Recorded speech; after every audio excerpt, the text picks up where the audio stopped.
మన్యంలో 10,000 మందికి పెన్షన్లు, జిల్లాలో 10,000 మందికి కొత్తగా ఎన్టీఆర్ భరోసా పెన్షన్లు అందనున్నాయి. ఈ వీడియోని ఎక్కడ స్కిప్ చేయకుండా పూర్తి వరకు చూడండి. లేకపోతే మీకు పూర్తి సమాచారం అందదు.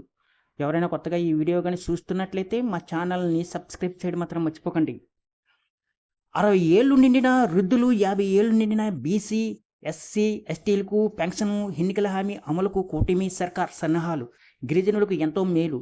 జిల్లాలో 10,000 మందికి కొత్తగా ఎన్టీఆర్ భరోసా పెన్షన్లు అందనున్నాయి. సహజంగా 60 ఏళ్లు నిండిన ప్రతి ఒక్కరికి వృద్ధాప్య పెన్షన్ అందిస్తుండగా కూటమి ప్రభుత్వం వచ్చిన తర్వాత నూతన పెన్షన్లకు శ్రీకారం చుట్టలేదు.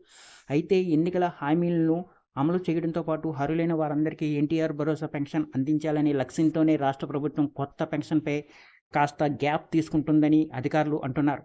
ఈ క్రమంలో ఎన్నికల్లో ఇచ్చిన హామీ మేరకు 60 ఏళ్లు నిండిన వృద్ధులతో పాటు 50 ఏళ్లు నిండిన బీసీ, ఎస్సీ, ఎస్టీలకు కూడా వృద్ధాప్య పెన్షన్ అందించాలనే లక్ష్యంతో కూటమి ప్రభుత్వం కసరత్తు చేస్తున్నది.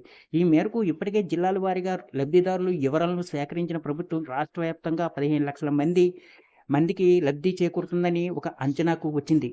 10,000 మందికి లబ్ధి. రాష్ట్ర ప్రభుత్వం ఎన్టీఆర్ భరోసా పెన్షన్ పథకం ద్వారా జిల్లాలో కొత్తగా 10,000 మందికి లబ్ధి చేకూరనుందని జిల్లా గ్రామీణాభివృద్ధి సంస్థ అధికారులు అంచనా వేస్తున్నారు. ప్రస్తుతం జిల్లాలోని 11 మండలాల్లో వృద్ధాప్య, వితంతు, దివ్యాంగ, వైద్య పెన్షన్లు పొందుతున్న వారు 73,700 మంది ఉన్నారు. అయితే తాజా ప్రతిపాదనకు ప్రకారం జిల్లాలో 60 ఏళ్లు నిండిన కొత్త వారితో పాటు 50 ఏళ్లు నిండిన బీసీ, ఎస్సీ, ఎస్టీ లబ్ధిదారులు మరో 10,000 వరకు ఉంటారని అధికారులు అంటున్నారు.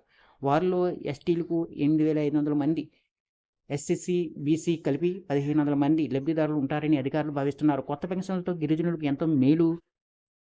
ఇతర ప్రాంతాలతో పోలిస్తే గిరిజనులు అత్యంత పేదరికంతో జీవనం సాగిస్తున్నారు. ఈ క్రమంలో 50 ఏళ్లు నిండిన గిరిజనులకు వృద్ధాప్య పెన్షన్ అందించడం ద్వారా వారికి ఎంతో ప్రయోజనం కలుగుతుందని పలువురు ఆనందం వ్యక్తం చేస్తున్నారు. నేటికి గిరిజన ప్రాంతాల్లో అనేక మంది సొంత భూమి, ఉపాధి అవకాశాలు లేని వృద్ధులున్నారు. ఈ క్రమంలో కొత్త పెన్షన్ విధానంతో ఇన్నాళ్లుగా ప్రభుత్వం సాయానికి నోచుకొని అనేక మంది గిరిజనులు వృద్ధాప్యం పెన్షన్ పొందుతున్నారు. అలాగే అర్హులైన పలువురు పెన్షన్ లబ్ధిదారులు సైతం ఇప్పటికే అధికారులకు దరఖాస్తులు చేసుకున్నారు. ఈ క్రమంలో వారికి సైతం పెన్షన్లు మంజూరయ్యే అవకాశాలున్నాయని అధికారులు అంటున్నారు. ఈ వీడియో కానీ మీకు నచ్చినట్లయితే ఒక లైక్, సబ్స్క్రైబ్ చేయడం మాత్రం మర్చిపోకండి.